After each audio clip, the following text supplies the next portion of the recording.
It's Friday, April 29th, 2022, and this is Dan Excelsior, the Mostly Marvel podcast. I'm Dennis, and I'll be your host as we review the latest happenings across all Marvel media, as well as other superpowered news stories that may have caught our attention.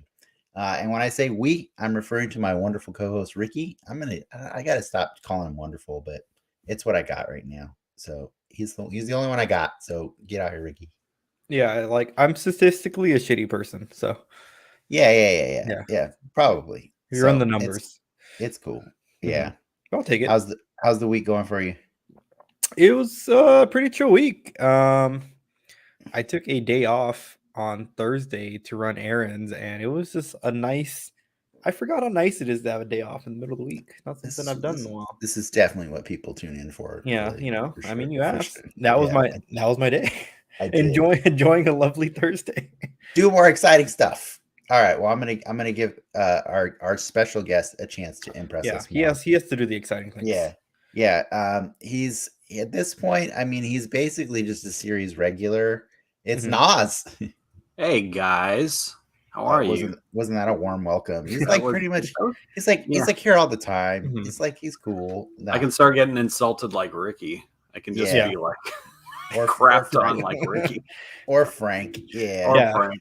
I definitely forgot to prep you in the early show, but I'll just put it out there since the question comes up every now and then.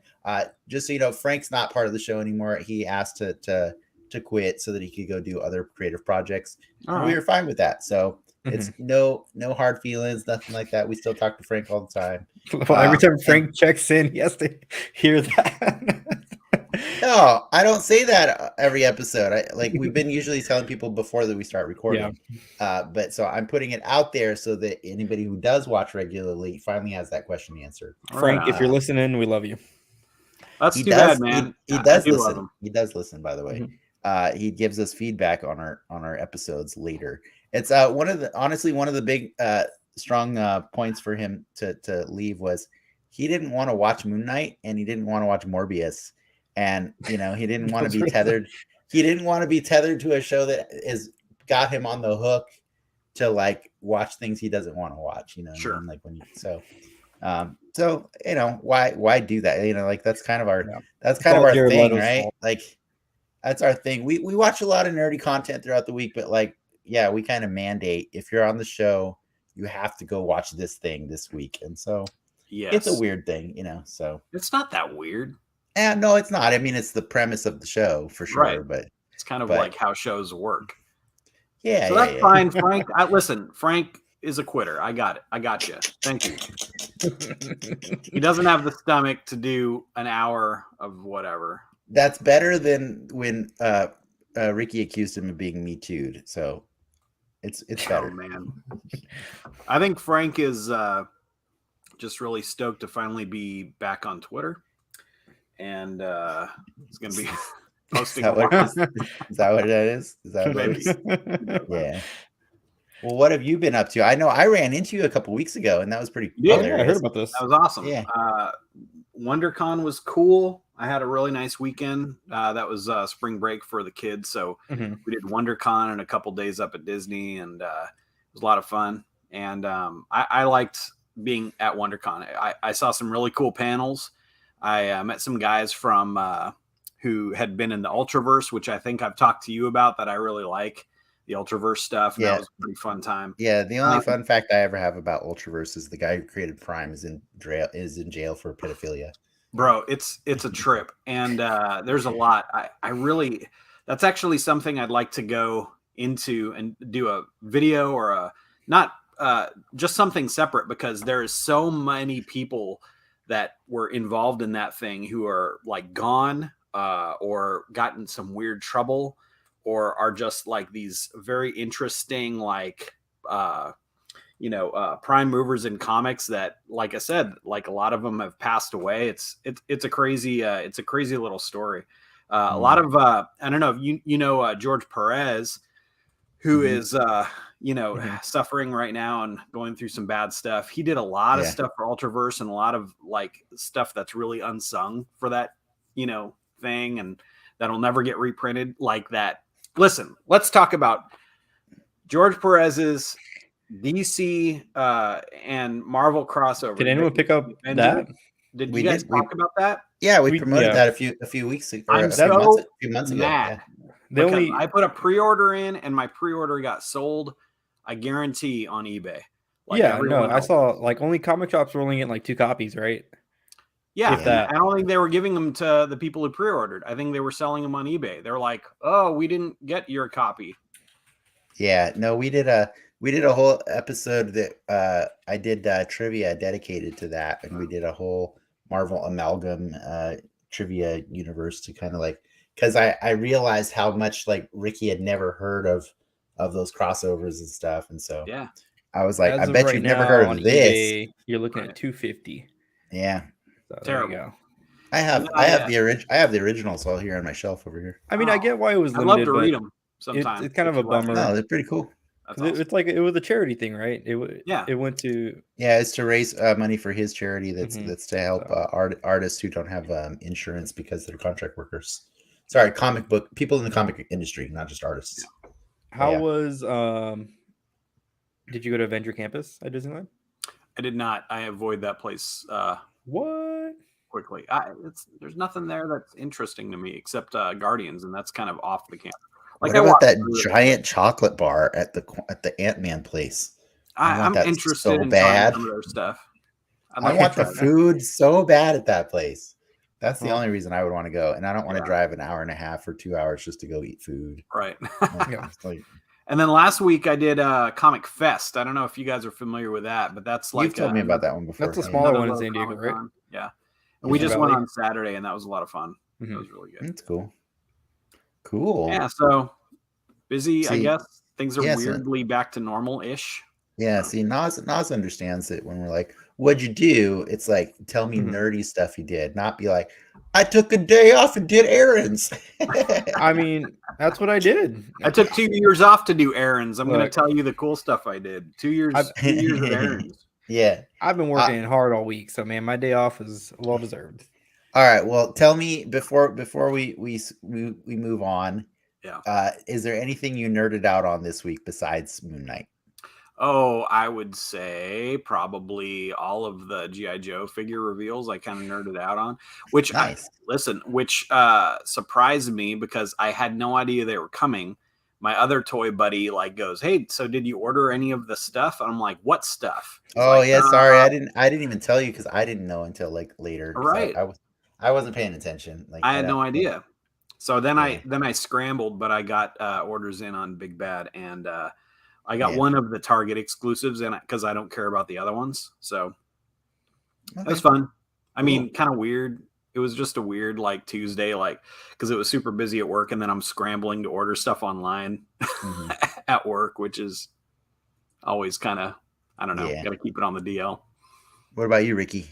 The big thing I did this week was I went to the Academy of Motion Pictures Museum in LA this past Sunday. Is it Motion Pictures Arts and Sciences? Yes. Okay, the whole all the words. So all of them, yeah. Yes. And it was pretty cool. It's for all intents and purposes, it's a movie museum. So as you go up and down the floors, they take you kind of through the history of cinema. Oh, I've been to those. They're called Planet Hollywoods, right? Yeah, it's like a Planet Hollywood without the shitty food. Without the shitty food? You haven't been to a Planet Hollywood lately. I've been to a Planet Hollywood casino. Yeah, they have pretty good food. Which one has more Bruce Willis these days? Planet Hollywood or the Planet Hollywood for sure. I'm not going to say it's like a 5-star restaurant or anything like that. This is pretty good food. But it was a cool museum. It's a cool building. It's a 5-star restaurant out of 10. 5 out of 10. Sure. There you go. Easy. Well, that's cool. What was your favorite thing you saw? They had a little Bruce Lee exhibit, and some of his nunchucks are there. They have one of his outfits from, I want to say, Crouching Tiger is there. And I mean, just to see I the don't- scale of I- like how I big don't- Bruce Lee was. I don't think Bruce Lee was in Crouching Tiger. Not just to be Crouching clear. Tiger, sorry. What's the is Enter Enter the Dragon? Enter the Dragon, Dragon? sorry. Yeah. Yes, Enter the Dragon. There we go. Enter the But Crouching Dragon. Enter the Crouching Dragon. This museum definitely educated. They have, really you good know. displays. Yeah. Here's Bruce Lee from Crouching Tiger, Hidden Big Box. With They Jackie also Chan. had yes, with Jackie Chan. They also had a backdrop from one of Alfred Hitchcock movie or one of his movies, and just to see the scope of that was the hand movie called painted. Was the movie called The Crow? No, because that's not Alfred Hitchcock. No. So, you know. It was the one with Mount Rushmore. The Crow. Gotcha. The Crows. If I'll believe you if you say it, but I'm pretty sure it wasn't the Crow. Oh, good. Okay. A fun museum, Crow not with as Bruce educational as I might lead on, or That's cool. more educational than I am leading on. Go visit it. Awesome. Dennis, what'd you do? Great. I nerded out on a few things on TV. One, over the weekend, I went to my friend's house and we finished the newest season of RuPaul's Drag Race. I freaking love. I love that show so much, and this is the first time I've ever been able to watch it relatively in real time. The finale finished on Friday, and so I watched it on Sunday. So I was only 2 days behind, and it's awesome. It's just like I've said before, like the thing I love about that show is they're basically like becoming superheroes. They're people who have like all these different self-doubt. They have all these different things, but when they become this other persona, they get to shed away all of their flaws and become something and project something that's inspirational to other people. Mhm. And they're funny as hell too. So like it's just a really cool thing to watch. So I got to watch that. I was pretty excited about that. And then I also really I keep saying this every week. I'm loving The Outer Range on Amazon. You got to watch that. It's so Saw good. the ads. It's so good, man. It's sci-fi, but with cowboys, and it's really cool. Cool. Yeah. I saw Cowboys versus Aliens. Would I like this? You would like this because it's not bad, like Cowboys versus Aliens. I saw. Did you guys see the trailer for this new movie or new show with J.K. Simmons? Where J.K. Simmons and Sissy Spacek, it looks like they have like a portal in their backyard to Mars or something. Yeah, that's funny. It looks pretty interesting. So anyway, yeah. Without spoiling too much, in the outer range, it's basically this guy has a giant time hole in his pasture out in like Wyoming. Sounds like a spoiler. Wyoming. No, I mean, last time you told me about it, you just said it was a big hole. So it's a big hole that seems to mess with time. Now that it's a time hole, I'm interested. Oh, now see, you weren't interested before. Yeah, the hole, you didn't get me in the hole. Yeah, but it's a hole that looks like it goes to nowhere, and when you drop things in, they might come out at a different time. Interesting. Yeah, right. But it's funny because it's like, how would somebody who lives in modern day Wyoming as a rancher, like, how do they process that? You know what I mean? Like that kind of lifestyle is not something where they're like taking time out to read sci-fi every night or watch their favorite Star Trek episodes and stuff like that. So like somebody who's so far removed from that, like they just internalize it a lot, and they're just like, they don't want to talk about the fact that they might have traveled through time for maybe a day or something, like, you know what I mean? Like it's really very gruff Josh Brolin, and there's a little bit of Thanos in there. And yes, the David's eventual husband in Schitt's Creek is also in that show. So yes. Okay. Selena is correct. But yeah, I really recommend that show. It's excellent sci-fi with that nice little Western twist, but it's not like an old West thing. It's modern. People have cell phones and stuff. Yeah. The only notable thing we watched this week was White Hot, the Abercrombie documentary on the rise and fall. I didn't know how racist Abercrombie was, so it's kind of interesting to see it in that light. I did not wear Abercrombie as a kid, but I knew a lot of cool kids that wore Abercrombie, and we got to get you more on brand. We got to get you more on brand here. Yeah. You keep going hard left turn when I'm trying to keep it nerd sci-fi. You know, you're well, like, what about Abercrombie? And I'm like, it was like there's some anti-nerd sentiment in that documentary, so like we're circling back around. We're circling back around. Yeah. All right. Well, I think this is enough of me trying to extract nerdy stories from Ricky. I'm going to get some formalities out of the way, and then we're going to get the show rolling on. First up, as advertised, it's been 15 minutes, but we promise we will be putting a spotlight on Moon Knight episode 5 at some point later this evening. But before that, we have some nerd news to discuss and, a little bit of trivia that I whipped together for Ricky and our guest Nas. All right. For those of you joining us live, don't be shy. You could do like Selena's doing right now and already getting in there in the comments and asking us questions or just engage with us. We'll be checking them regularly. And if you can't get enough of us, you should visit patreon.com/denxmedia, where you'll find a variety of creative offerings, including recent episodes of our live after show, The Soapbox. Patrons get exclusive access to chat with us. But if that's not your thing, don't worry. We'll be releasing it to the public next week. It's there. Right on. Time for news? And then before we go to news, Selena wanted to add, that's true. You guys would not make the cut as a 2002 model. That was a little harsh. Yeah. I'm not going to check the comments again for a few minutes because that hurt. Oh my God. I don't know. He's not wrong.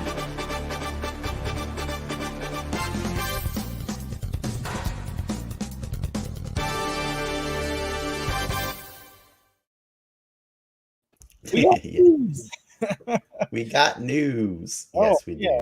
A lot of stuff happened today. Riley, you want to start there or you want to start with CinemaCon? I think we should go with wherever you want to go. Alrighty, let me load up the slides. This is your world that you bring us into, see? So today we got a little news from the MCU that director John Watts is exiting the Fantastic Four. John Watts directed the Spider-Man trilogy for the Marvel MCU Spider-Man trilogy. And I think it was last year, right? They announced that he's going to do the Fantastic Four. Yeah. It's kind of a bummer, but I read that the reasons he cited were he just needs a break because he's been like basically dedicating a decade of his life to Spider-Man. And understandable, right? I think he's afraid to get into another decade of promoting another Marvel franchise. So I get it. Not everybody wants to be there forever. Even the Russo brothers left eventually. You know what I mean? But a franchise that has never succeeded. I mean, this is like an uphill battle, man. Fantastic Four on film. You have your work cut out for you. Anyone who takes this on. I mean, they made the Guardians of the Galaxy work, so I'm fairly confident Marvel Studios will make Fantastic Four work. No one ever did Guardians of the Galaxy before. Yeah. Though. That's yeah. Who knows? We could have a better Guardians. It's the next turnaround. Yeah, maybe. Hopefully we will. Maybe. Hopefully we will. But it's also I've never seen a good Captain America movie before the MCU did it. So that's a good point. Who's your off the top of your head? Any picks to fill in the spot? For directors, man, I don't really care anymore about the directors. Like, I think it's cool whenever they get somebody big like Sam Raimi to do like Doctor Strange, but I actually really like how often they go with like more indie, lesser known directors because Marvel already knows like how they want 60% of the movie to play out anyways. So like the director's just really kind of adding a little bit of flair in there. I can say, how about not Tim Story? Let's just not get the same guy who did the other Fantastic Four movies. I'm gonna go with. Have you seen that film? I don't know who directed it though. I'm trying to look it up. Have you seen that film, Love and Monsters? No, I have not seen that one. I recommend. Number one, nerd wise, I recommend you see it. Number two, heart wise, I recommend you see it because that is a cool monster flick with a lot of heart. And Michael Matthews directed it. And maybe that guy, I don't know what he's working on now. No, he's working on a whole other Marvel franchise. Is he really? No, I don't know. I just assume everybody indie is like. I mean, the guy who's doing Moon Knight has barely done anything ever before Moon Knight. They like to crack someone like 2 projects in. Like they have a good track record at picking people, I'll say, but they're I think what they were doing with John Watts is hoping that he could continue towing the line the way he's been doing with Spider-Man, you know, but it's not going to happen. So I'm not mad. Villeneuve's Fantastic Four. I watched that. No, like 8 hours long. I don't watch that. I don't want that. Make I don't want that. Depressing as hell, but inspirational. Hell yeah. Give me the guy. Give me the guy who did. If we're gonna go serious like that, give me the guy that did Ex Machina. Oh yeah, sure. I saw someone throw around BDH, Bryce Dallas Howard. No, I can see that. I like her Star Wars. I don't love her Star Wars. Yeah. But anyways, she's gotten better though. I will say, like every episode she's done has been better than the last one she did. She's in that Disney circle, correct. Right? She's getting better. She's getting better. Yeah. But I don't want somebody like getting better while they're doing the Marvel movies. I just want a good ass Fantastic Four movie. That's what I want. And so I trust they'll find. They got people. They got yeah. Speaking of good ass movies, we have some updates from CinemaCon from the Sony Pictures universe of Marvel characters. Oh God. They announced, with probably no surprise, that a third Venom movie is coming out. That was one of the little pillars of their CinemaCon presentation. Look at our faces, Ricky. They also gave a title to the Spider-Verse, the third movie in the Spider-Verse. It's Across the Spider-Verse, Into the Spider-Verse, Across the Spider-Verse, and something Spider-Verse. Oh, that's good news. Something Spider-Verse. No, that's what it is called. Something Beyond the Spider-Verse. Sorry. Can you imagine if the newscaster did that? Like, you have Enter, Across, and Beyond the Spider-Verse. Oh, gotcha. Got it. But I like something Spider-Verse better. Something Spider-Verse. You know, it's all Spider-Verse related. Gotcha. And then we got probably the biggest news from their end is the El Muerto movie, starring. You want to try saying that again? Nope, I'm not. I'm going to butcher it. Starring Bad Bunny. Dennis, tell me who this character is and why he's important to Spider-Man. No, I won't, because he's not. He's not important to Spider-Man. He's a dumb character. And they're reaching and they're milking like any stupid character that's ever appeared in a Spider-Man comic. And what is Bad Bunny's acting credentials, anyways? More than you think. But what are his acting credentials? You can't just say he is more than you think. Now. He's in Bullet Train. He's in F9. Just because he's in them doesn't mean he did good in them. What did he play in F9? One of the cars. Yeah. Yes, he played one of the cars. I think he literally played Lookout Guy. Like that's his role. That's his credit. Lookout Guy. He's a Mexican wrestler that is like he fights. He's only had 2 appearances, right? Like he is a pretty new. So dude. Here's the problem. Here's the problem. Once again, it's another character that his origin is tied to Spider-Man, and yet when he comes out in a movie, his origin will miraculously not be tied to Spider-Man. And it will make him that much less interesting. Just like they keep doing with all of these characters. Like Venom is less Venom without Spider-Man. Morbius is significantly less Morbius without Spider-Man.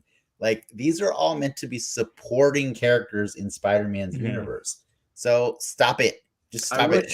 I'll say if you're looking at the Excel sheet, all right, if we can get Bad Bunny in a Spider-Man movie for X amount of dollars, we think it'll do this amount. You just do it. But he's not in a Spider-Man movie. That's what we're saying. He's not in a Spider-Man movie. In a superhero movie, like whatever. But see, that's what they're saying. Whatever. Yeah. They're saying whatever. And I'm not saying it's right. I see the logic that they're pulling though. Yep. Who doesn't see the logic that they're pulling? I don't think that's up for debate. We all see the logic, and it's stupid logic. And that's why I don't want to talk about it. Like it's insulting. Like this is this is such a dumb character, man. Like it's so stupid. And like, there are so many stupid characters in Spider-Man comics, but they're fun because of how they interact with Spider-Man. Like the Rocket Racer. Dear God, I don't want that movie. You don't want a movie about the Rocket Racer? No, but I want him in a Spider-Man story because he's funny. Like it's all funny in context. And why would they do a whole movie on this guy? Like exactly. He's what is he? Is he Bane? What's the deal? It's like a magic mask situation, right? That's what I read. It's like his family is like has a curse where like every generation they have to fight this other like supernatural Mexican wrestler named El Dorado. Okay. And like he failed, and then like Spider-Man had to help him the next time around or whatever. It's so like it's like magical Mexican wrestling, dude. It's what it is. Like it's sign me up. I'm in. I'd rather it be a Pixar movie.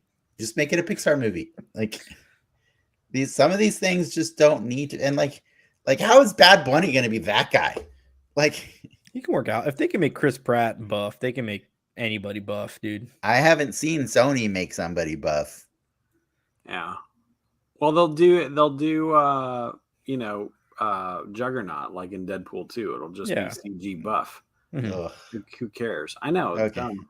Yeah, it's all dumb. Well, it's all dumb. But at least, listen. When are they going to re-announce the Aunt May as a spy movie? Because I was counting on Sharon Stone. I don't know. I don't want any of these. We got Madam Web on the table, right? Like what's again worthless without Spider-Man. They're all worthless without Spider-Man. It's just dumb.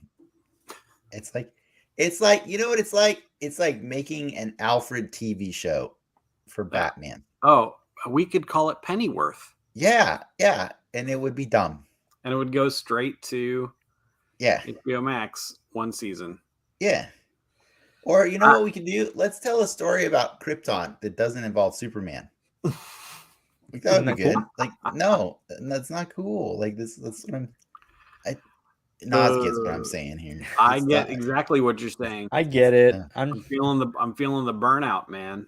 Yeah. It's just sad. It's like when people always like ask or talk about like the bubble's gotta burst eventually. The bubble doesn't have to burst if people stop idiots from making stupid movies. Right. Like we have really good things that keep coming down the pipeline lately, and it's awesome. Them from making stupid. Is if people just stop watching them. They wouldn't make these if people stop watching. Here's the thing: the executives you keep watching them. The Excel document executives say, they're tired of this stuff. Let's stop making it. We just made the one with the Mexican wrestler, and no one watched it. Everyone's burned out on Spider-Man movies. It's like, dude, it's not even a Spider. It doesn't matter.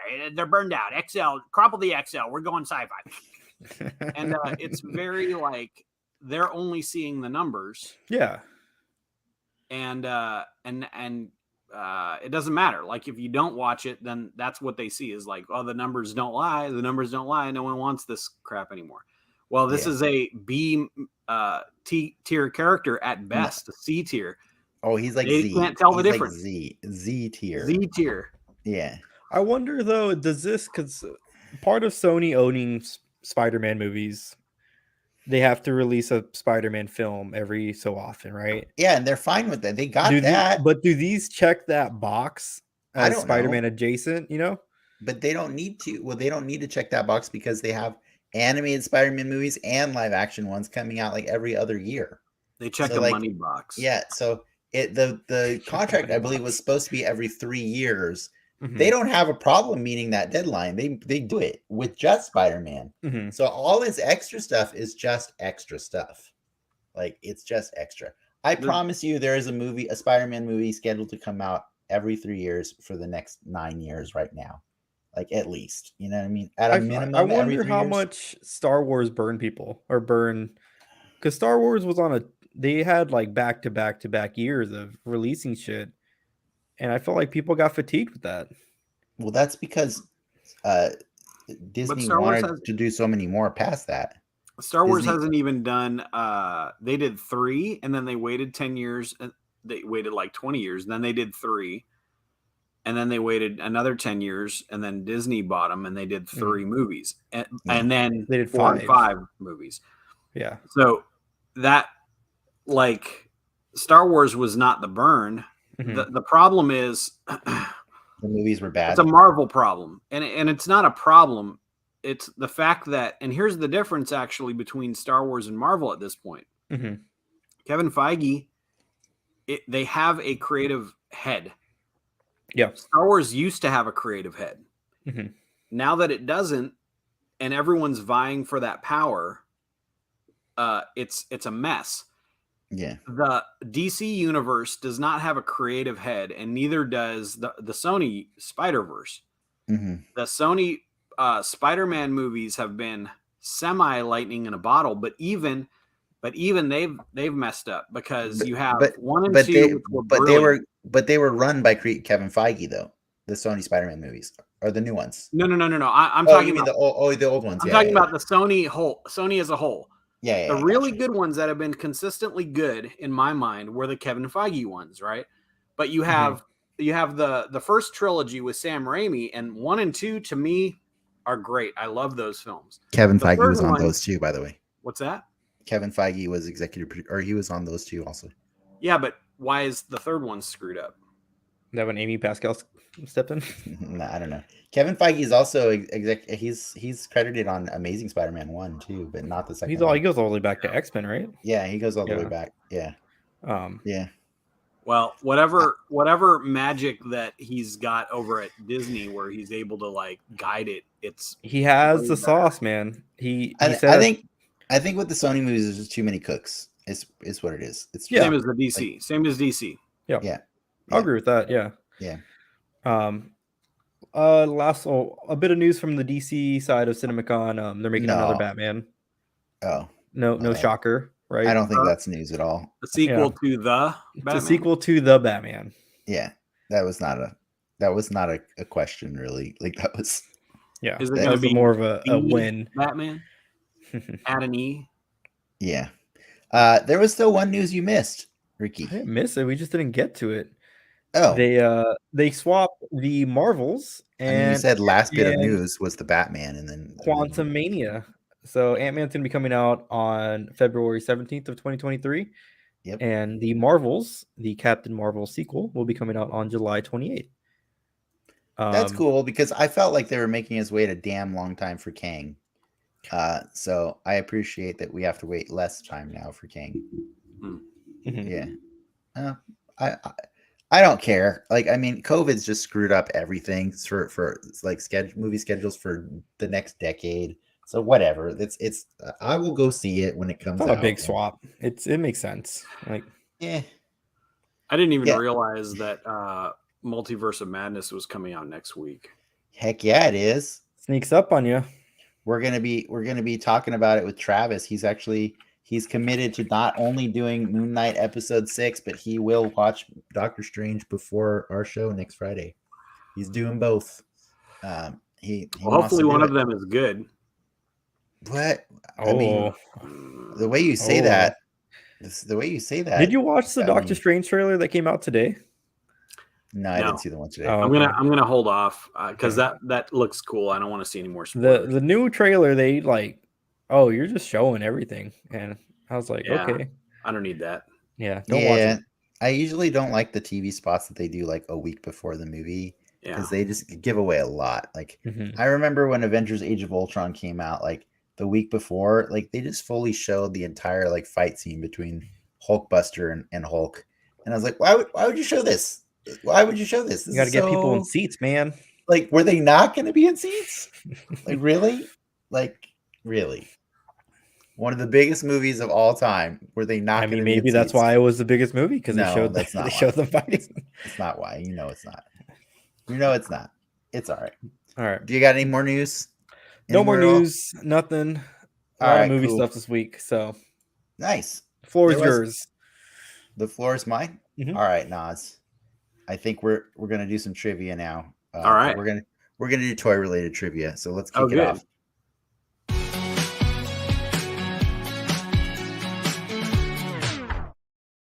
I've been trying to tailor these games to be a little bit more guest specific, and so Okay.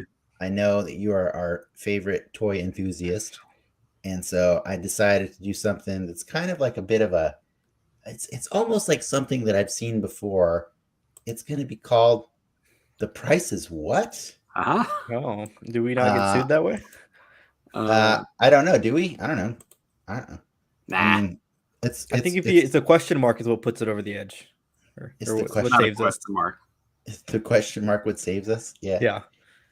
But yeah, I basically I decided to like kind of like look back at the rich history of Marvel toys. All right. I for right now I will do this game again with you, I promise. But for right Okay. now, I limited it to the last 20 years like of Marvel Legends, and Okay. I just kind of came up with like some figures that I wanted to show you guys, and you get to play a little Price is Right game, and the two of you get to tell me what the current average price would be. Oh boy. And All right. whoever and it's Price is Right rules. So, Closest whoever's without going over. Yep, closest without Okay. going over. You ready? Here we go. Ready. And this one is from 2006. It's the Toy Biz Monsters box set. You'll see it's got Frankenstein, it's got Zombie, it's got Dracula, and it's got Werewolf by Night.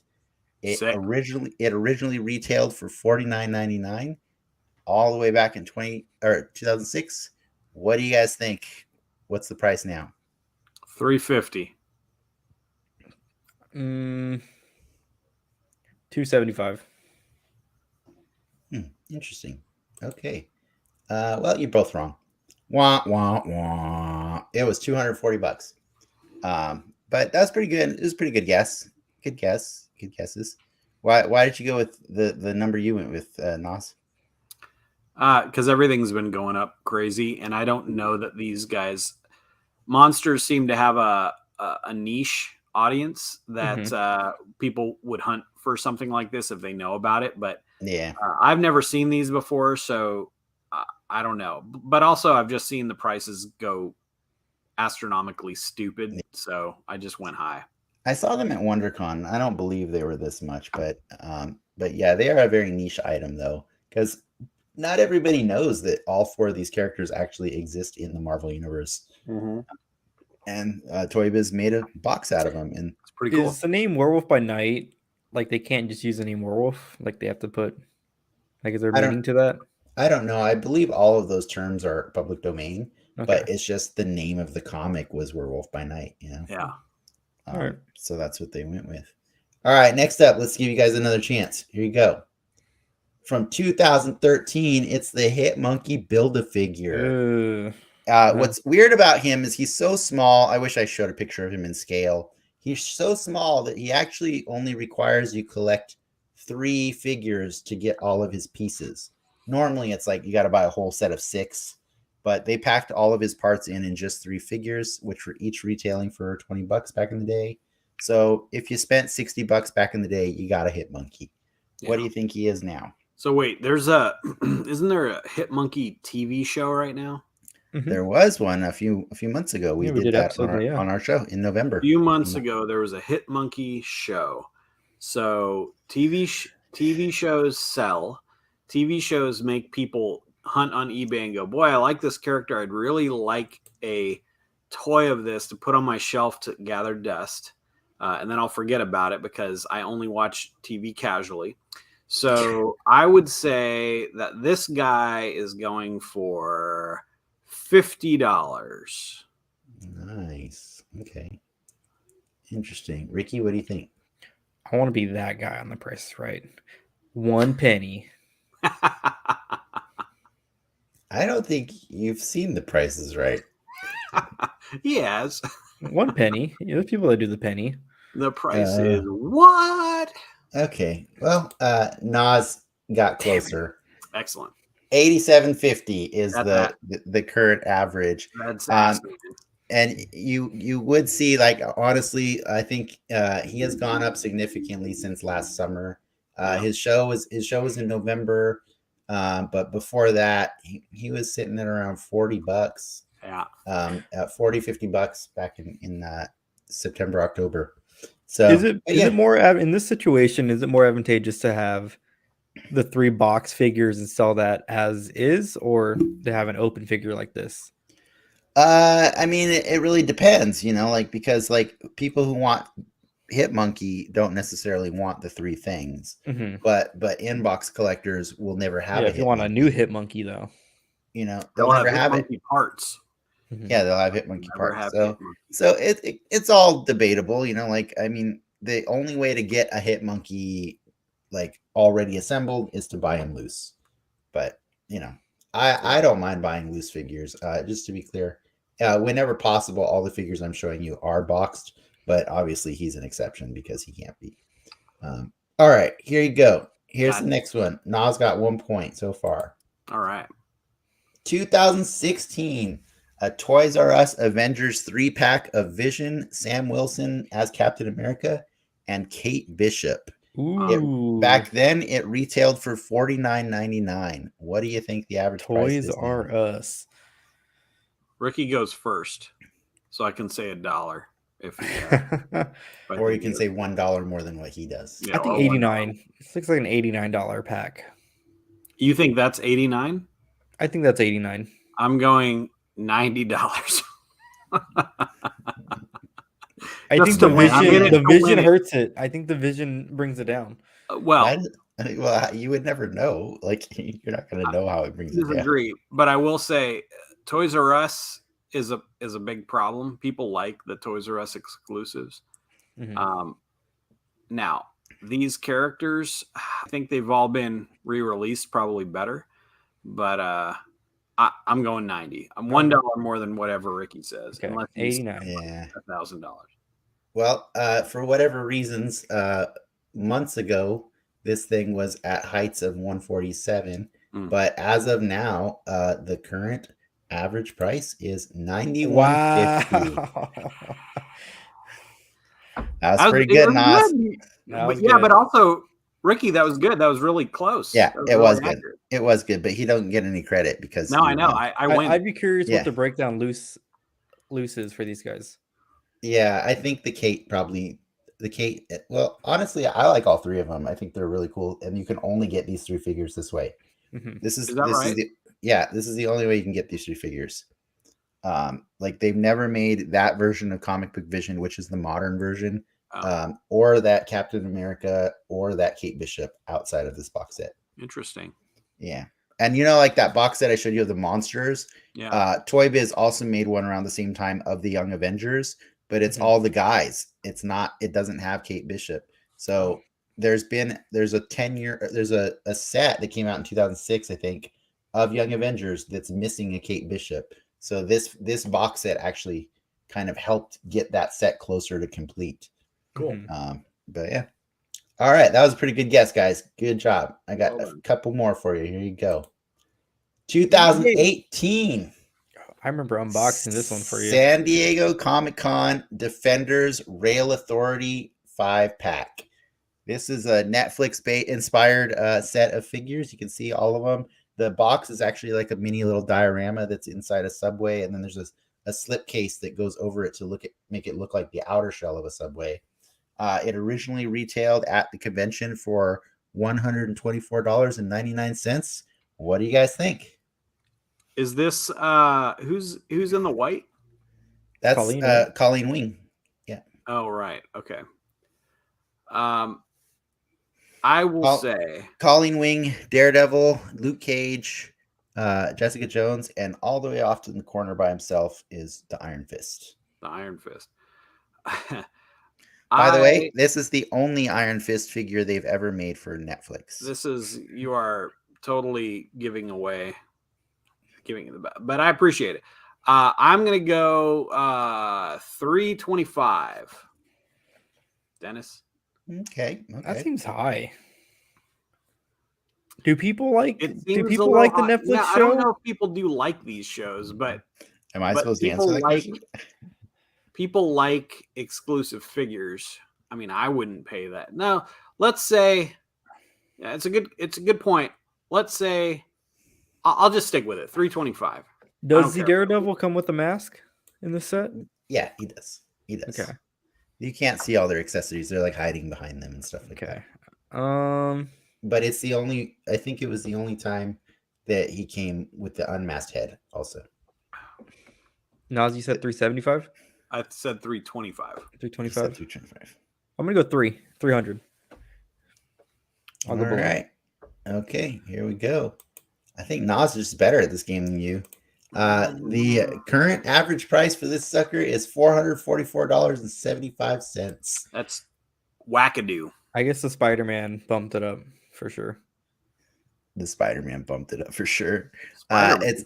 It's actually No Way Home. Sorry, it's actually lower than that currently, but the this is the total average. But Yeah. the highest point it ever reached was August last year, so pre Spider-Man. But yeah. Oh, for you mean for Daredevil? Yeah. Ricky? Yeah. Right. He's trying to apply weird logic to things that don't need logic. These are just these are toys. $444 for this shit don't make no logic. There is no logic. I mean that's things, man. That's Marvel Legends for you, man. Yeah. All right, we got one last one more for you guys. Here it goes. You ready? Ready. The Walgreens exclusive Moon Knight in his classic white suit came out in the year 2020 during the pandemic. He retailed for $19.99 at that time. Yep. Only at Walgreens. This is what one do you guys featured think? In the show? No. Here's what I'm hoping. Sorry, yes, this is the figure that they repainted and touched up for the episode of the show. I am hoping last week. Yeah. It's this guy, but mine has a cloth cape. Nice. Yeah. I'm hoping he goes for $180.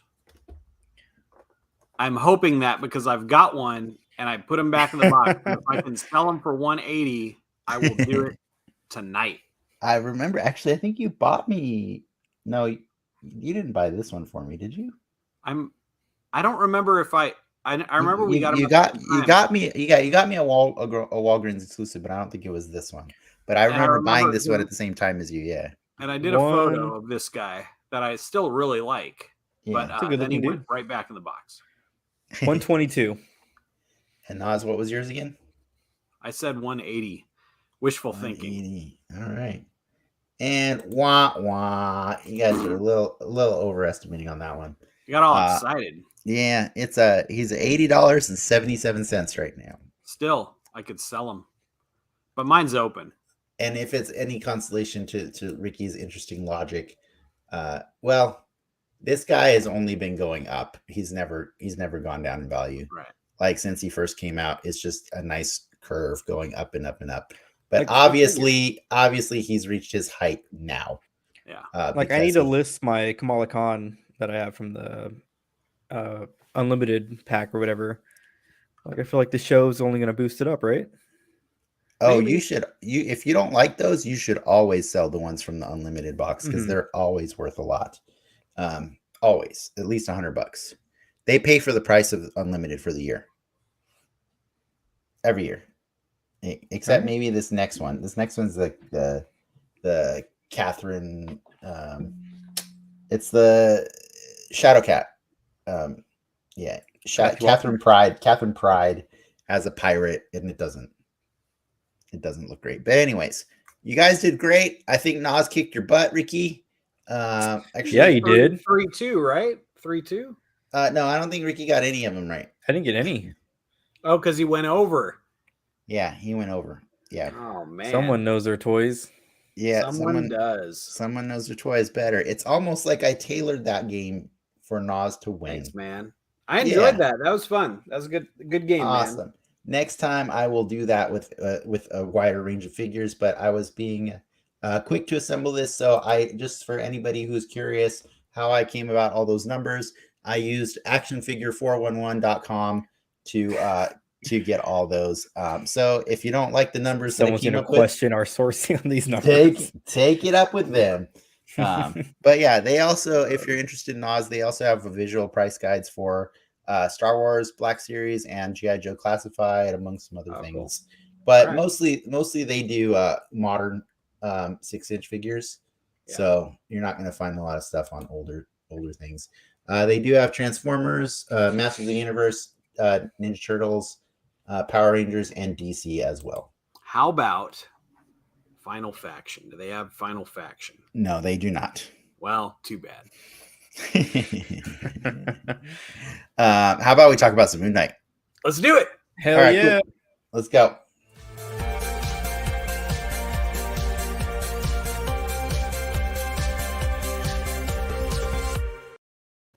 Okay, we've waited long enough, and it's time to put a spotlight on Moon Knight Episode 5, which was titled Asylum. But before we do, spoiler warning, if you haven't watched it yet, please turn away and come back when you have. You're just going to thank us later, I promise. For anyone who chose to ignore that warning, here's a quick summary of the episode. In the Egyptian afterlife, Mark seeks to balance his soul and reconcile the deaths in his past. However, time is running out for him as Taweret, I can't pronounce her name, it's the hippo lady, must take him through the gates of Osiris to the field of reeds and the paradise that awaits him. Yeah, so that's the summary.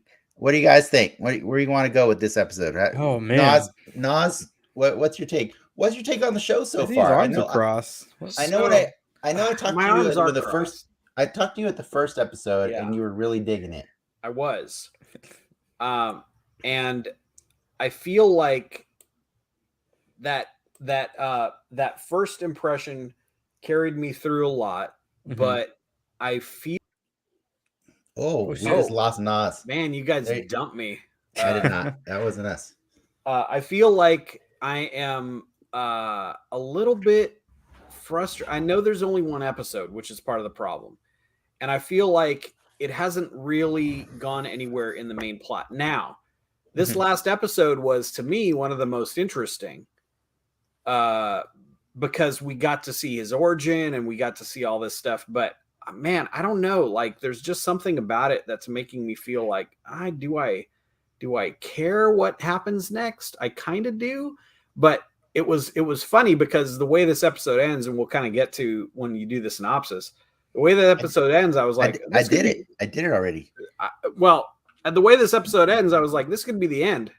And my daughter was watching it for the first time. She's all, oh, that's it? Okay. And I was like, yeah, maybe that's it. Like maybe, and wouldn't that be bold? Wouldn't that be a bold ending? End it. Yeah, just end it. Like he has achieved, he's defeated his demons, and who cares if he defeats any other demons? The end. And that would be interesting. That would be an A24 film instead of a Marvel film. But I have a feeling what's going to happen is there's going to be a big explosive fight. They're not going to talk their way out of it. He's just going to punch. He's going to punch his way out of it. He is the fist of Khonshu. I know. Of course he is. I think what you're experiencing right now is you're realizing that you're watching a Marvel show, and you're remembering that the final episode, the final like 40 minutes or 30 minutes or whatever of every Marvel story pretty much has to end the same way. Right. Like it does. And so you either forgive it for that and enjoy the journey, or you quit the show and you go and say you're going to do other creative projects. So I just also, there was some pacing issues, man. Like we spent two of 6 episodes in his head, 1.5, I guess. 1.5, and that was a lot. And but we're already, this is doing a similar thing to what Loki did, I feel, which is just like beating into our heads like the big idea, and it feels like it's stretched out instead of concise. I mean, there are still only 2 episodes of this show with Moon Knight in it. Right. No, I mean, Mr. Knight is an aspect of Moon Knight as well. Yeah, he's an aspect. I like his internal conflict. I'm just kind of like, boy, like I wish we'd gotten to that faster than fighting the dudes on the horse and some of the other stuff. There was I can't remember what episode. I feel like you could have skipped episode 3 entirely. Well, I like episode 3 because like one, that's the one where Khonshu rewinds freaking time and in the stars, and I thought that was like one of the most mind-blowing things that the people of that Earth could have experienced ever, besides the ending of the Eternals movie, which you may or may not have seen. Right, I have. Yeah, I'm saying those two things have both happened to the same Earthlings, in addition to Thanos' snap and reverse snap. Like, that Earth is so messed up, man. They have gone through some things. You don't think about it when you read the comic books, you know, how like there's a Kree invasion and then you know, like so many other things, like, you know, there's a Skrull invasion, like all these different invasions and all these different like cataclysmic things. The Norse gods come, and like all these things happen in the comics, and you're just like, yeah, it must be Wednesday. But like it's different when you see all these things happen in this one continuous movie universe. Yeah, because you're like, man, what are these people going through? Sucks. Yeah. So I will strongly defend the existence of episode 3, just because like I thought that was really cool to have Khonshu do this final big move, sacrificing himself, taking himself off the board. Yeah. And then we have several episodes where we have to have the hero make it through without it. You know what I mean? I do. But I don't. My problem with that is we have not seen our hero at full strength ever yet. Nope. So like him being weakened because he didn't have Khonshu anymore, I was like, I don't know what he's like strong. I don't know what Moon Knight is at his maximum. You know, like I wish we'd seen some of that. And so when you have it like, oh, we're pulling his powers away, isn't that dramatic? I'm like, dude, all I've seen, the only one I relate to is Steven, right? Who's not the real guy and who is already weak. Like we never saw the fist of we have yet to see the fist of Khonshu. We see this divided, broken dude, which is interesting for sure, but I sure would have liked to have seen some badass. I mean, they allude to it though in the scene where they show all the dead people that Mark's killed. No, that was Mark.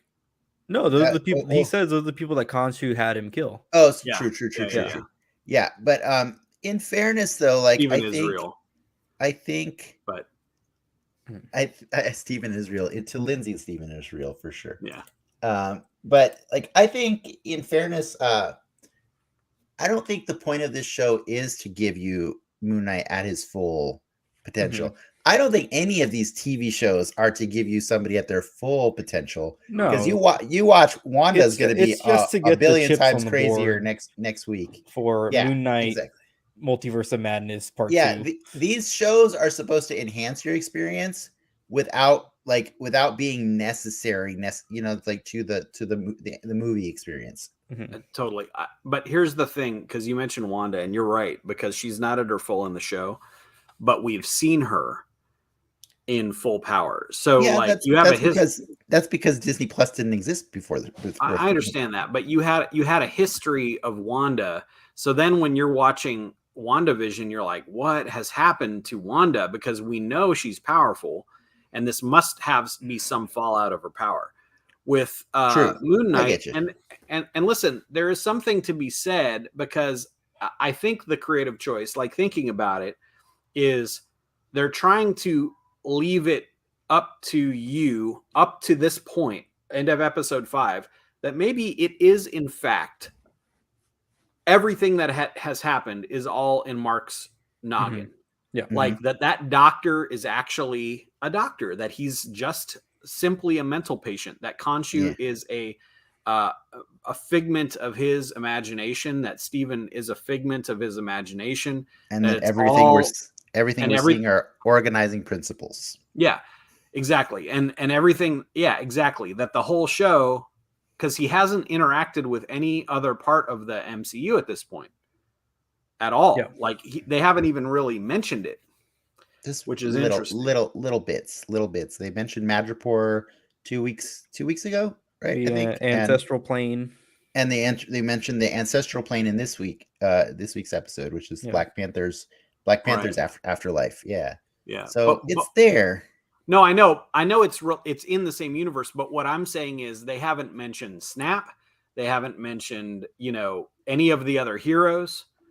You know what I mean? Like even his girlfriend, his wife, whatever, hasn't said, "Oh yeah, dude, like remember when that sorcerer and came down and, they fought off, or But do you I want lost you in the Snap, blah blah But do blah." you want every story ever from here on out to always mention the Snap? I think No, but it should though. my saying is No, because they don't do it in the comics. You can't do that. You can't. No. Like, But not the I don't comics, think that though. they have to, but my point is the fact that they're purposefully not mentioning everything, any other part of the Marvel universe on purpose to make you think up to this point, maybe it is in fact all in his head, so that when you get I imagine, and they may turn it on its head, when we get to the episode 6 and you realize, oh no, he really is Moon Knight.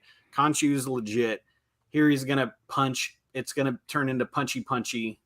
Everything is back to Marvel Universe. Yeah, he's gonna do that. Fine. I just I like the point that Nas brought up, where it would be kind of fucking cool, like if he's just done, like not at this, even at the end of the next episode, like where, all right, Moon Knight's off the table now. Whatever they use to get him off the table, that would be kind of cool to.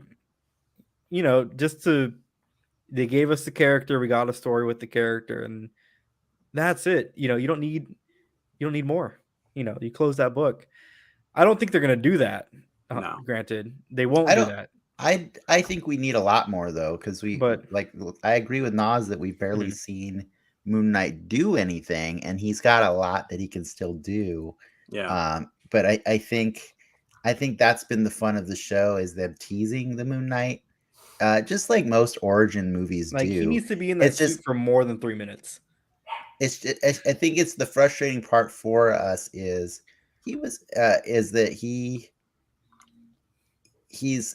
it's an origin story that's almost 6 hours long. He's a right. tease. You know what I mean? Like that's what it is. Totally.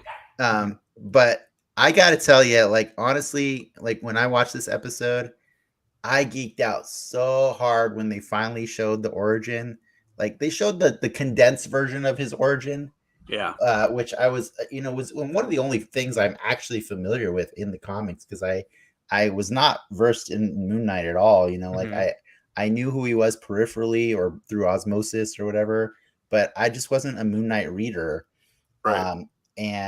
But when they got to the moment where he's making the deal with Khonshu, and I was like, is this it? Is this where he's gonna finally call him the Fist of Vengeance or the Fist of Khonshu? Right. And I was so geeking out on like when he said, like, do you swear to protect the travelers of the night and bring my vengeance to those that would do them harm? I was like, I guess that's from the comics, but it sounds badass. It looked cool as hell. It sounded badass. It sounded like the Green Lantern oath. You know what I mean? Like, totally. It just felt like I geeked out so hard. You know how hard I geeked out? I finally fulfilled the promise. I read so much Moon Knight this week, guys. I read so much Moon Knight. I have read every first issue of Moon Knight that's ever existed, including some other stories that he's also been in.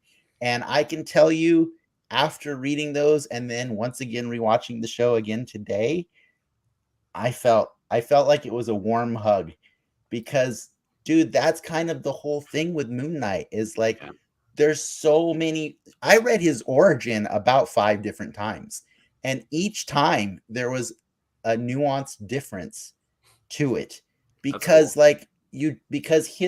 he's one of those characters that's like, we talked about this last week. It's kind of like the Guardians of the Galaxy, where it's like, yeah, people like Moon Knight, but like not enough that they won't notice if they change things here and there, or if they play with things here and there, or if they add elements here. And so he kind of gets retconned in every volume of his own book. So like, I think they're on Moon Knight volume 7 now, or volume 8.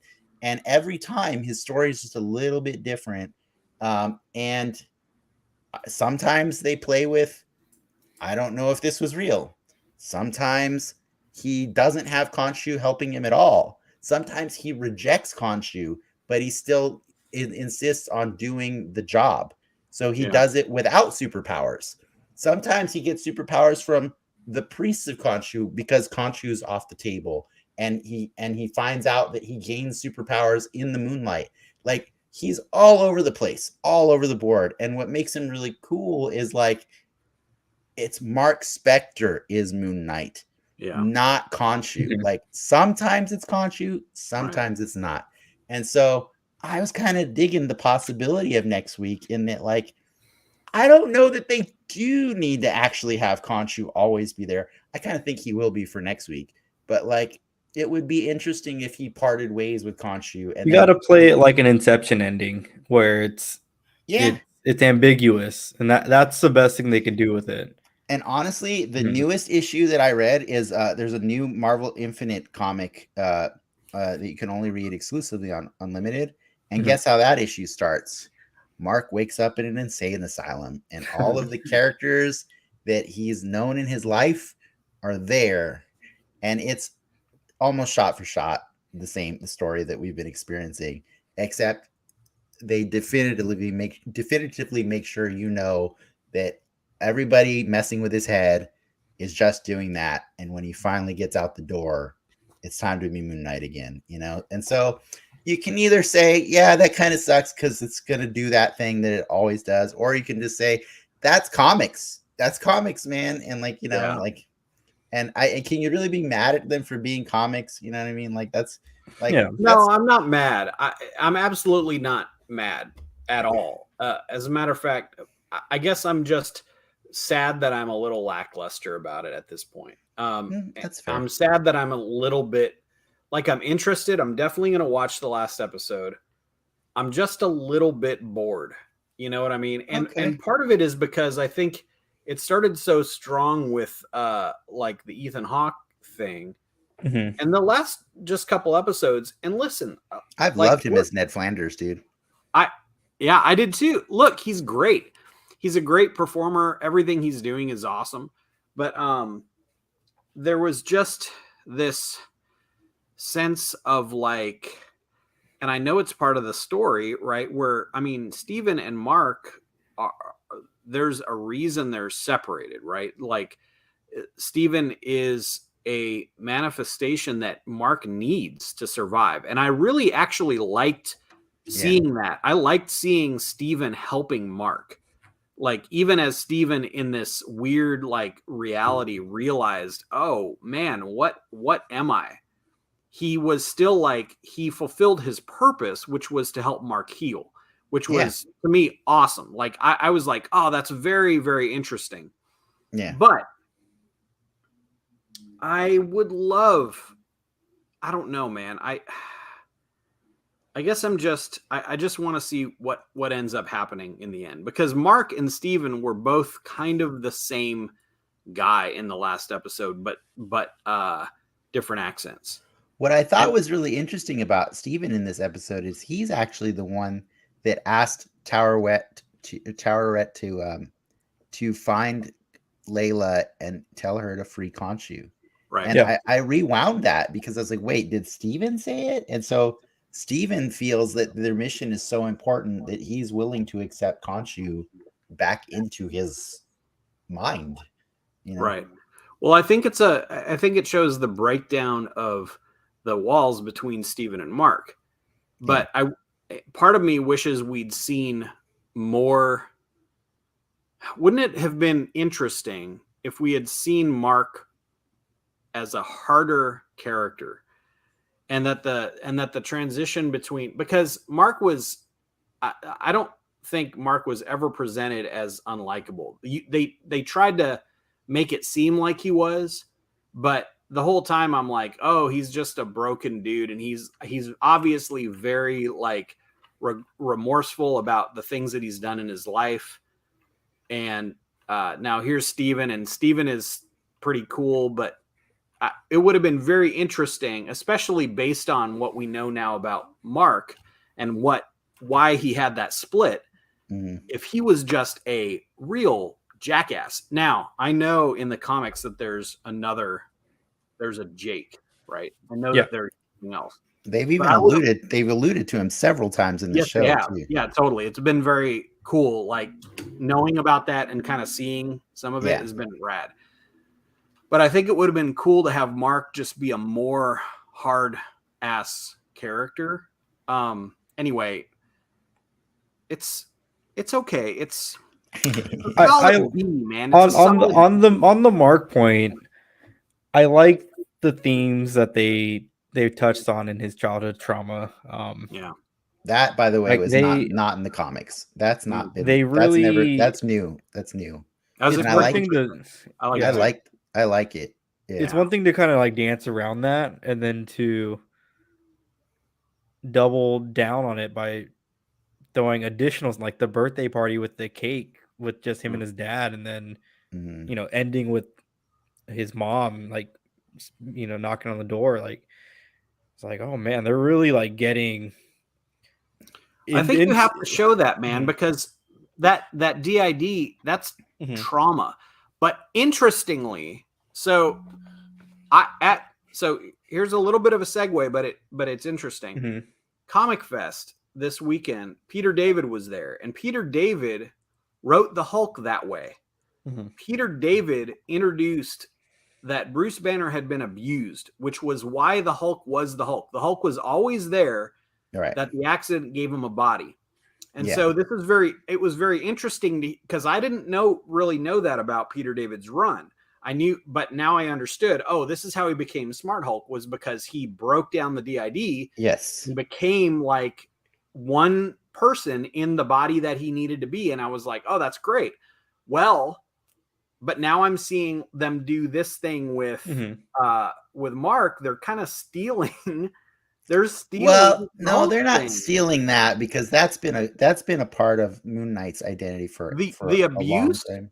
Not But the abuse, but the DID has been a I part of it. understand that, but I'm saying they're using Peter David's abuse of Bruce, which was why he had DID, which is why he had the Hulk and Banner. I mean, in fairness, Ang Lee used it too, and it was stupid. But it's to one thing for it could have been as simple as Mark talking to Steven like, my mother used to abuse me, versus to what they did and showing, you know, the difference showing and telling. But Mark was never gonna say it. That's the problem. Yes, I know story wise, but I think we had to see it. Yeah, we had to see it. The visuals that they presented to demonstrate that were very moving and not something I expected in that show. It was powerful to me. Like, I actually laid in bed that night just talking to my wife about that, and how you know, so often in cinema and TV, the depiction of abuse is the father, you know, abusing the children. And like, I'm not in any way diminishing that for anybody who's listening or watching or anything like that, but I'm just saying, for me personally, I was really moved to like see that depiction be flipped and be the mother, because like, oh, that just hurt in an extra way. I think that's part of it for me too. It's like, yeah, because you don't see. It's just I haven't seen that to, angle played in a lot of media versus, you know, the dad beating the kid, especially a comic book media, right? You know I mean? Like like that was rough. That was rough, and it made me care a lot more. And so, to your point, Nas, when you were saying you wished that that Mark would have been presented as more unlikable before that reveal, I don't know. I always needed Mark to be a little bit likable, because I knew Mark was the real person. Right. And so I really appreciated the show started with Steven. And I'm like, whoa, what are we doing here? You know, like, this is okay. Yeah. I'm down for this ride, but I knew that Mark was the real one, like, the whole time. And that's, you know, that's me spoiling it for being a nerd, whatever. So I am curious, you know, like, I like watching other people, you know, or talking to other people that don't necessarily know that information and are experiencing it. You know, like, I know my wife just can't help, you know certain things because she lives with me, and I'm going to talk about all these things all the time. So for her, honestly, like, she was like waiting for the episode where they finally pull this curtain back and they're like, wait, is any of it real? And so she was very happy it got there last week. She's like, finally. But now she's really excited because this is, to her and we feel like this is the meat of the show. This is the part that we've been waiting for. All the other stuff has been for everybody else to get accustomed to, you know? So like for me, this was my favorite episode of this show because one, that boat reveal was nuts, dude. And if you turn the volume up on that, that was some impressive, cool music that went along with that. And I actually thought the special effects for all of that was better than most of the special effects that have been on this whole show. Like better than Black Panther for sure. Yeah, like I haven't liked some of the visuals of Moon Knight, even when they revisit that scene when he's looking through one of the windows and you see him beating up the jackal. I was like, oh, I hate the way that Kate moves. It looks so fake, you know? Right. But that hippo lady steering her giant boat over the sands of the Duat, yeah, I was down for all of that, man. It just looks so awesome. And the storytelling was so cool. And I really like that Ethan Hawke's character, or his fictional version of himself in this world, was helping the audience understand what exactly was happening. Yeah. Ironically, as he's trying to convince Mark and Steven that that's, you know, all that other stuff is fake. Yeah. This idea that, you know, he's like, what was it? A struggling mind will often build places to seek shelter from different aspects of themselves. And then I love that Mark immediately calls him out on that, but he's like, you mean like a psych ward? And he has no choice but to concede. Yeah. I mean, Oscar Isaac was great in this whole episode. Both of them were, but yeah, Oscar Isaac had double duty, right? Yeah. When he's switching up and those tense moments and those close shots on his face, and he's like, well, here's one thing I liked about, so I do agree with you, by the way, like that these episodes are solid. Like, so don't get me wrong on that. There's a general kind of malaise about how we got here to me that I'm just kind of like, boy, I wish we had maybe 2 extra episodes, right, of Moon Knight being more badass before we broke him. That's all I'm saying. Yeah. Before we broke him to this, which is very, very interesting, but seeing how like what his deal is with Khonshu. Like I would have even liked to have seen like him doing like full Khonshu stuff. Like some of those victims that he had, like let's see what he did, what he has done to this point. Yeah. And now break him. And now you have this very, very interesting stuff. So don't I don't want to say like this episode in particular was my problem. It's kind of like it's the whole. Yeah. But this one was very good. And gosh, the hippo lady was amazing. As a matter of fact, my daughter, like she just caught her out of the corner of her eye and sat down for the whole thing. And she's all, I pretty much love her. She's my favorite. Yeah, she was amazing, right? Yeah. It's like the difference between a casual wanting to watch a Moon Knight show and someone who knows Moon Knight wanting to watch a Moon Knight show. Like you want, at the end of the day, you want Moon Knight to be in the show doing Moon Knight things. Not saying that Mark's not an interesting character, but the reason you're punching the ticket is to see Moon Knight do Moon Knight things, right? Is that not a fair assessment? No, that's fair. It's fair. Yeah. But I have never been under the impression that we're not going to get 30 minutes of that next week. Like, you know what I mean? Like, I know that. Is that enough though? Like, you know, that's a lot, dude. How about this? How cool would it have been if we had seen somehow in the rest of the MCU up to this point, Moon Knight just show up and be a badass. And you're like, who is that guy? Right? So you're like, you see Moon Knight only show up and like kill some villain, right? And then disappear. And people are like, what is up with that guy? And then you start the show exactly how you have it. And you have Stephen Grant, because you never saw him before Moon Knight. Yeah. And then you have Stephen Grant, and then he becomes Moon Knight, and you see what he does, and you're like, that's the guy that we've been seeing. I like that. Like some I mean, in fairness, it's almost Black Panther-esque in the MCU. Like when he came in at Civil War, he's just like, right. He just shows up. Black Panther. Right. You guys are ridiculous. It's almost like the Moon Knight comics. That's literally what they did in the comics. The first time he ever appears is in Werewolf by Night, and he just shows up as a random dude, and he beats the crap out of the werewolf the entire issue, and you're like, what is going on with this? And then 5 years later, they That's gave him cool. his whole origin story. And Well, that's there you go. literally what they did. And it's cool, but I feel like that's a been there, done that with that character. So I kind of appreciated that they totally went in a different direction with But it. they've been there, done that with the comics. They're not the MCU does not cater to comic readers, man. No. Yeah, I know, but it does too, though. It does cater to comic readers. It services them, right? It fan services them.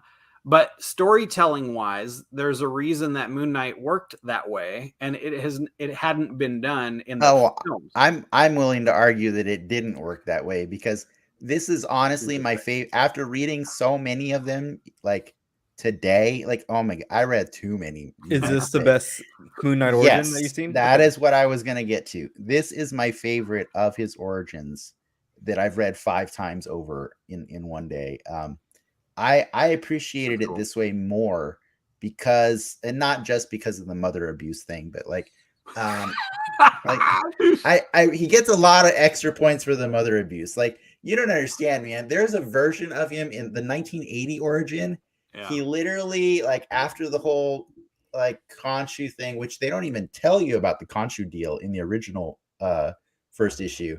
Right. He just like wakes up from being dead and puts on a white cape, and he just goes to town on people. And then he travels to America with his girlfriend and his best friend, Frenchie, who has not even been introduced in the show yet. Right. And they just decide, you know what? I'm going to be a millionaire playboy, but I'm also going to be a taxi driver. And I'm also still going to be Mark, but I'm also going to be Moon Knight. And you're like, okay, so you've just decided to be 4 people. And you're like, and so they don't even touch on this DID or split personality, whatever you want to call it, thing, until the next time they do a first issue of Moon Knight. And so, like, yeah, there's just all these weird things going on where, like, they kept getting closer and closer to a really good origin story for him. And I feel like this was the culmination of 8 attempts previously to get this story. Yeah, Moon Knight seems like, in the Marvel universe, he's one of those guys. He's like, he's always been almost a rough draft, like, you know. And they're like, the way you're saying it, every iteration has just been, okay, let's kind of nail it down. Okay, that didn't really work. Like, the fact what if he's actually talking to a god? Yeah, like, what if he's actually crazy and not talking to God? These are all different iterations that happen every 5-10 years. And like, it's so weird. And so, like Lindsay was saying, and I kind of agree, I think y'all are just describing a different show. And I think I am. I think you are. And that's fine. But I think I'd rather watch. I think I really like a Moon Knight show, not a Mark show. I think I really like Moon Knight because it's doing the Mark stuff right now, so that when we get another movie, another Avengers movie or whatever it is, he's ready to go. He's ready to go, and we have the benefit of being 6 hours deep into knowing who Mark is, the guy behind the mask, so that we can just nerd out and eat popcorn and watch Moon Knight do all the crazy Moon Knight shit that he's got to do. But I still think he's going to do it next week. I still think he is. Here's my only problem with that. And I think you're right. I think that is what's going to happen. My only problem with it is that I feel like you're not going to be able to just have him be a badass, because we now have this baggage with him. Like, but we don't have all his baggage, is what I'm saying. Like, you can still maybe not. Yeah. Jake is the most aggressive of the 3 personalities. Right. And we may or may not even meet Jake before the show ends. Right. I think, not officially. I think we have, but well, yeah, for sure. Yeah. That was one thing I don't know if I like them killing off Steven. I don't think they killed Steven. They didn't kill Steven. You know, Mark is, and Mark. I don't. I think it implies that. Yeah, Mark and Steven are both. I think it implies that it cures his DID, and that's not something that. I don't think so. I think that was what they were trying. I don't think so, because Mark suffered loss. I think. Yeah.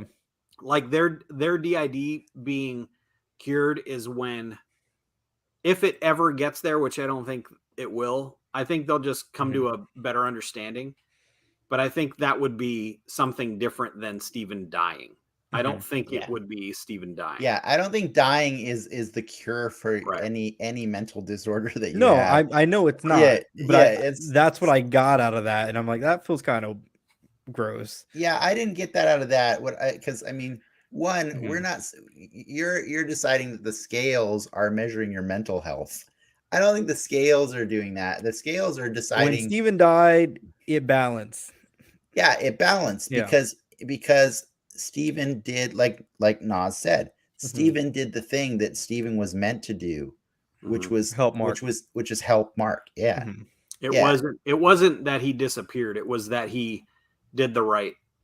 It was that he brought Mark to a place of confronting his demons, trauma. Yeah, his trauma. Yeah.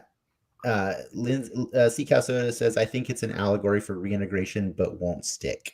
And I agree. I don't think anything necessarily from this episode from this season is going to stick, other than we're going to have a pretty good understanding of who Moon Knight is, but not all the not a full Moon Knight getting a new costume.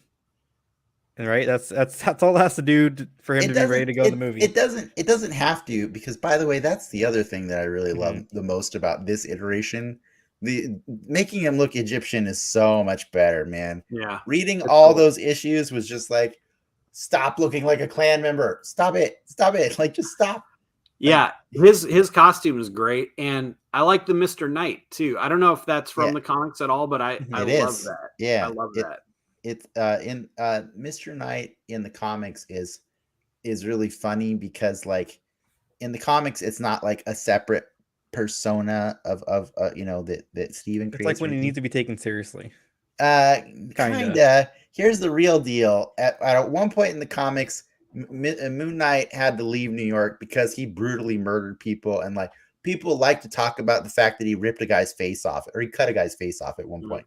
That's a thing that came up in several of my comics that I was reading. They're like, that's the guy that cut off a dude's face. I'm like, okay, you're going to keep bringing that up. So anyways, the police were not happy with a Moon Knight existing in New York. So he moved to LA. And what did Steven do? He started producing a TV show about the exploits of Stephen Grant and all the fun Egyptian adventures he went on. And so that's kind of where they got that from the show. But when he finally went back to New York, because that's usually where he likes to be, the police had already set up a task force to deal with superpowered, like vigilantes or villains or whatever you want to call it. And so the reality is, just to fast forward the story, they wanted to work with him, and they found it easier to look the other way when this Mr. Knight guy showed up and offered to help the police solve crimes.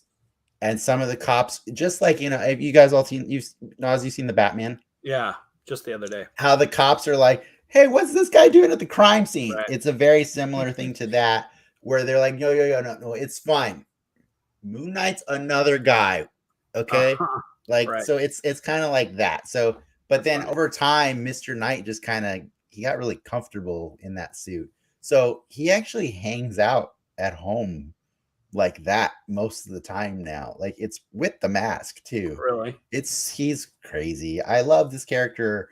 After reading it all, I love him because he's just insane, and I'm okay with it, so but yeah, like all of these different aspects of his fractured comic history are being pulled into this story, and I really enjoy seeing that, and I enjoy seeing what they're adding to it, and I enjoy that Steven got to have a purpose in his life, like, and I don't think Steven's gone, because I think the show just did such a strong job of making us love Steven and Mr. Knight, and the fact that Mr. Knight is only an aspect of Steven, in this show. There's no way we're done with Mr. Knight, because he's too funny. So doesn't it set up the expectation that Mark can just get a new suit when he wants to? Well, I what I've learned is Mark will be Moon Knight regardless of whether or not he has magical powers. So yeah, if need be, he will go put on probably a Kevlar suit, not a spandex suit, but like he'll probably put on some cool textured suit to match all the Avengers ever, you know, but it won't necessarily be mummy wraps, or maybe it'll be body armor or whatever, you know, like, but yeah, he can have more costumes, just like, Yeah. I mean, that's kind of their deal, right? Every character that they put in movies has 18 different costumes so they can sell all the toys. Yeah. So like, how many costumes has Wanda gone through in her short time in the 1, MCU? 2, Dude, like 5. 3. Like a lot. She's gone through a lot. And I'm fine with it. It's cool. Basically one for every appearance, you know. Well, it makes sense. I mean, because especially, I don't know, for her, I don't feel like most of her stuff is costumey. I mean, it looks very stylish, but her name is Wanda Maximoff. Her name is not Scarlet Witch. You know what I mean? It is now, finally. Yeah, but you know what I mean? Like, yeah, this is the thing that I do kind of like about the movies is you have these characters, they would put on a uniform and it's got to have some utility or purpose. It's not just because it looks cool. because we want them to see it. Yeah. And that's what I also appreciate about Moon Knight is like, you know, everybody in the MCU is really not their superhero name, right? Like everybody, like they barely call him Cap. They call him Steve all the time. Yeah. You know, they call him Steve all the time. They call him Tony all the time. They call her Wanda constantly. You know what I mean? And so I think that's the difference of this universe is like this universe tries really hard to focus more on the people. And so I'm okay with if from now on the TV show introduction of these characters is us meeting the person so that when they come into the movies, we get the comic. You know what I mean? And that's what I want. Yeah. I want my Avengers movie to just be stupid fun. Like maybe it's a little Moon Knight's a little interesting because we don't know where Moon Knight's popping up next, right? That's still up in the air. Versus the Miss Marvel show that we're getting in a few months. That already has the Marvels on deck. You know, there's a through line with that story. So just to kind of have Moon Knight at this place in this far along in the season, it's a little. Well, I'm sure we'll figure it out next week, but it's here's the thing. I feel like we should have known a little bit more by now. Yeah. Oh, by the way, Lindsay did ask a question earlier if you guys have seen Legion, and Gigamock was nice enough to respond and say he has not, even though he's right here. I didn't want to interrupt. Yeah, no. You guys should definitely watch Legion. It is easily one of my favorite things not produced by Kevin Feige to come out in the last, or Marvel things to come out in the last 10 years. That's cool. Or 20, 15 years, however long the MCU is. I have heard good things about it from some other It is another story about dealing with mental like issues and trauma and all these things, but like Legion is trippy there to the point where most of the time when you're watching it, you're not sure what's real and what's not, you know, and then eventually you just strap in and say like, I'm just here for the ride because I want to know where this goes, you know, like, and so that's kind of how I feel about Moon Knight. But like to your back to what you were saying, Ricky, like we don't know where he's going. I'm wondering if we don't, you know, and I was kind of going to ask you guys about predictions, but like, I know you've been really, really hoping that a Blade shows up next week. And it's looking less and less like there's time for it. Yeah. And I don't mind that, but would you be super excited if Moon Knight shows up in Blade? I think he shows up in Werewolf by Night before Blade. Maybe. But that wasn't my question. Yes, I would be excited if Moon Knight shows up and played.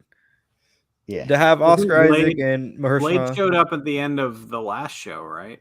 The Eternals. He spoke at the end of the last show. Yeah.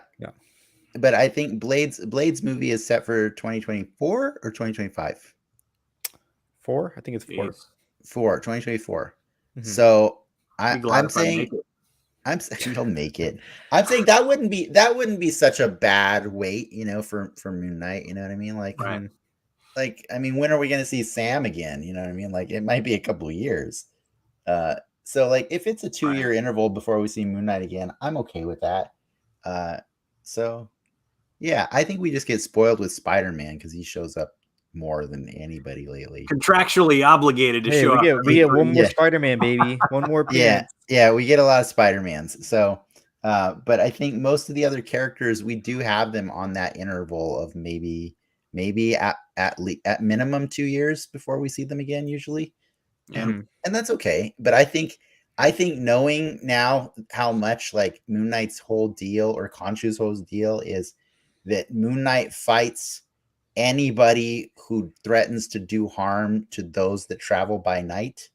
Well, that seems to line right up with Blade.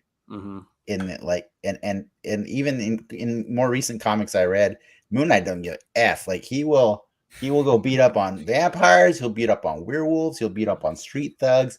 It doesn't matter if you're messing with people while they're trying to get from point A to point B at nighttime.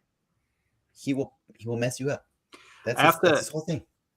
Yeah, one thing that I do am interested to find out more about, because there is this strange sense of like he had wanted to be free of Khonshu at the beginning, Mark did, and now he wants it back because reasons, right? But well, because Khonshu is the one that can make him alive. Yeah, because like Tower said before, like I could put you back in your bodies, but it won't matter. You still have 2 bullet holes in your body, right? You know, only Khonshu is going to actually bring you back to life. But I mean, they were right, I guess, and that's Anyway,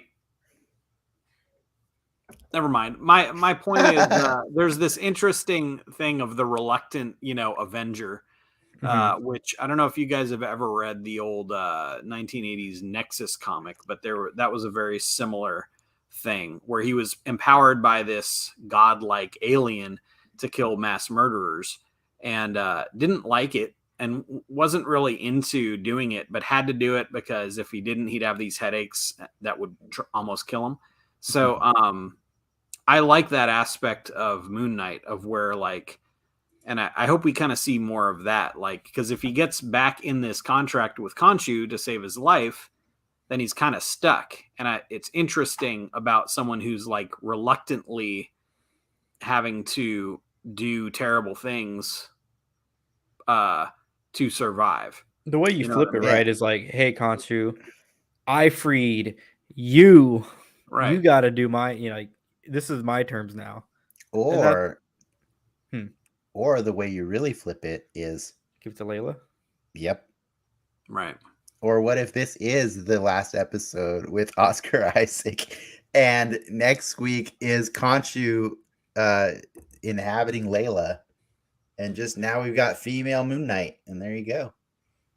I don't think they'll do that, but that would be pretty cool. MCU, baby. MCU. Yeah. God, that would be pretty cool.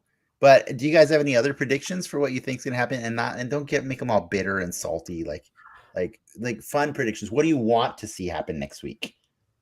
I don't see how it can wrap up is part of my problem. I don't really have expectations because it really ended on like, this is the end of Mark Spector.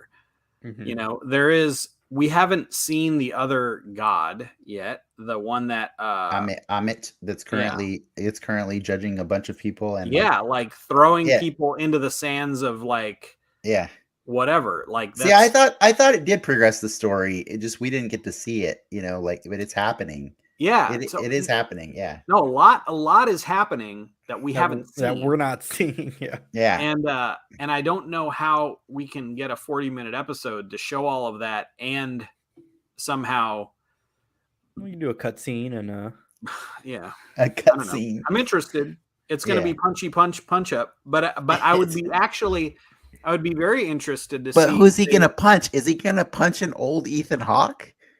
Like, because I don't know that I want to see that. I don't want to see Ethan Hawke. I don't want to. I feel like it would be better if they ended it not like that. I think, and this show may be going that route. This show may be going where they talk it out, like, or convince the gods to not do that anymore. You know what I mean? I would be happy if I saw him cut Ethan Hawke's face off, though. That would be pretty cool. Old man Ethan Hawke's face. It ends for me Moon Knight will be in New York. I think I'm leaning for Dennis where he was at the beginning of the season. In some way, Moon Knight will be in New York, and we'll see Ortiz and Jake, and that's how you end it. There will be fighting. There'll be punching, or they tease what's to come. You know, Mhm. like besides Jake, but yeah, there will be punching. There'll be punching. There'll be fighting. There'll be a lot. I of bet fists. Moon Knight throws a Moonerang or whatever he calls it, the moon sickle. I think they're crescent darts. I think he throws a crescent dart. Maybe he gets the jet. Who knows? Yeah, I think that we're not going to just see Moon Knight. I think we're going to see Mr. Knight actually use those sticks that he found that he pulled out of nowhere and never got to use. I feel like if Mr. Knight doesn't get to actually fight with those sticks in this show, justify the toy you're buying. Oh, the toy is awesome anyways. Like after all the comics I read, I'm like, how have you not made a Mr. Knight toy before this one? So yeah. I would be interested to see if they actually tease his other supporting character, which is basically like his Alfred. Oh, Crowley? No, his name is Frenchie. Oh. Crowley's a different character, but Crowley was already teased in the asylum last week. But yeah, Frenchie, something Duchamp. I could have sworn somebody's cast as that character already in the credits. So maybe we'll see him next week. But like, I kind of feel like they haven't fully built out Moon Knight's cast of characters. And for whatever reason, Layla seems to be the Marlene character, but I'm wondering, is her middle name Marlene, or is she going to have a passport that says Marlene? The writers said that she is like they made her. They changed her because to make her more Egyptian. Yes, to make her fit the story. Yeah. But like, I'm wondering if they might just they always do a nod. You know what I mean? Marvel is always hey, your name's Robin. You should use that. No, so I just feel. Well, no, I'm saying Marvel does it in cool ways. But I'm saying like I can't help but see one of her many passports is going to say Marlene on it. You know what I mean? Like, and that's going to be. And that's what you're waiting for in the finale. I want to see the things set up to be the Moon Knight world that has to exist after that. You know what I mean? So it would be nice if there's a reason that he's going to go and fight set up shop in New York or something. I just need an arrow that's pointing him towards here's your next destination now that this quest is over. Yeah, like what's the moment? Because like I feel like once he beats up and fights Harrow, I get the sense that Mark does not want to be Moon Knight. And who's paying the bill on Steven's apartment? Like in London, like are they gonna go pack it up and bring it home? Like, does he get another fish? Like, what's the moment that makes them want to continue? Yeah, exactly. And also, I want to know what happened to the fish. No, the fish is dead. I want to see it. I want that to be the after credits. So don't forget next week to make sure to stick around till after the credits of that episode, because there will most likely be something happening. And hopefully it's not a 4-minute Broadway musical. That would be ideal. But yeah, I don't know what else is going to happen. I mean, like Ricky said, New York, maybe LA, he could just go to LA instead of New York just because New York's crowded. You know what I mean? It's easier to film there. Or we could introduce more of his villains, because that was kind of the other reason they had that third episode, was to introduce one of his future villains, which is the Midnight Man. Unfortunately, that actor died last month or 2 months ago, so they're gonna have to recast him or never bring that character back again. One of the two. But yeah, I'm excited. Honestly, like I was really happy with the episode on Wednesday when I watched it. Then I went and read a butt ton of comics, watched it again today, and I was like, I think I love Moon Knight. Like, I think I don't love reading his comics, all of them, but I love the kookiness of this character and how he has just as much of right to exist in the same universe as all these other characters. You know, like he's just as wacky as all of them. So, but yeah, I appreciate that you guys stuck around to all evening to nerd out with me about this. I hope it fulfills at least some of your expectations next week. I think it will. Me too. Yeah, I'll judge it by the total, and it's well done, and I like Oscar Isaac, and I think it has enough good ideas that I'm interested. I'm just a little bit like pacing wise is probably my biggest problem right now. That's fair. Like, That's fair. would 4 1-hour episodes been a better bet for you, Nas? I wanted more. He Like I wants was 8. saying, He I wants just 8. Eight I episodes. honestly like. I honestly am. I like what we've got, except that I wish we'd seen more before we met Steven. I wish we'd seen more Moon Knight, and then you have Steven. Yeah, maybe That's all. like maybe where I'm thinking where you do the first episode right, and the second episode is just the Mark point of view. Right. That's something that we thought that they were gonna do, but they kind of just kept the story going, which is fine. But if you do it that way, you can have more Moon Knight in it. Yeah. Which I don't know what would have been best. Like I said, my issue seems to be pacing, but I don't know what would be best. And I've understood kind of what you guys have been saying, like especially you, Dennis, and I understand like kind of your perspective, and I'm like, yeah, I get it. Like, and that's the choice, right? Like that is the creative choice, and there's a reason for it. So I don't disparage it. I'm just like, maybe I would have had something different, but that's okay. Well, we'll definitely need to check back with you to see what you think next week. Yeah. I definitely want to know. But I think we got to wrap this up. So I'm going to say once again, thanks to Nas and Ricky for nerding out with me today. We'll be back next week discussing Moon Knight again and all the latest news, but also Doctor Strange and the Multiverse of Madness with special guest Travis. I feel like that's going to be a long episode. Because we're getting a full-on movie on the same week that this whole thing ends. You know what I mean? Like that's going to be a lot. But another Hawkeye situation, right? No, because Hawkeye ended the week after Spider-Man. Oh, we got an episode. We got the Kingpin. Yeah, we didn't get the resolution of Hawkeye on the same week as Spider-Man. And then, thanks to our patrons for supporting our growth and to our audience for tuning in. If you had fun, please remember to like and subscribe and check us out on Patreon for our after show, The Soapbox, starting moments from now. And then also, Nas, if you got anything to plug before we go, why don't you do it now? If not, I wish I did. Please follow me, my nyhellowa.substack.com. I have been trying to write, and I'll try and get back to it, maybe in May. The link for that is in the description below, in case you guys are checking this out. I guess that's it. Thank you again, guys. That was fun. See you next time on Den Excelsior, True Believers. Enough said. Bye, guys.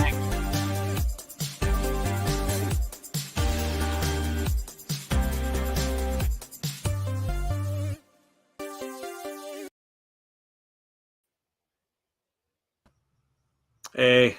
Hold on. He didn't end the broadcast yet. Oh.